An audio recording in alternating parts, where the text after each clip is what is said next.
તઈ કેમ પોલીસ ના ગઈ?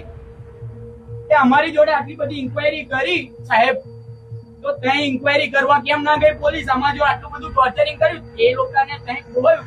એમની જો સ્વેરિટી છે કે સોનું અંદર હતું જ, બરાબર. અમારી જો પ્રૂફ છે, કેમેરા છે, બધા છોકરાઓ જાય છે આવે છે ગાડી બાજુ, પણ કોઈ કાઢ્યું એવું પ્રૂફ છે એમની જોડે? કોઈ એવિડન્સ છે?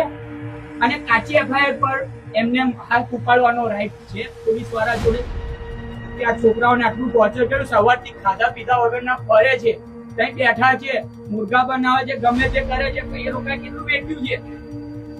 એ માનહાનિ માટે એ લોકો શું જવાબદારી શું લેશે?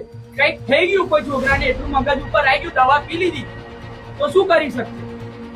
એમના ઘરનો છોકરો જશે, જેને કેસ કર્યો એની પર કશું નહીં થાય સાહેબ. એ તો એમ કે છે કે ભૂલમાંથી થઈ ગયું, મળી ગયું, પણ એ શું કરશે? જયારે કોકના ઘરનો છોકરો જતો રહેશે ત્યારે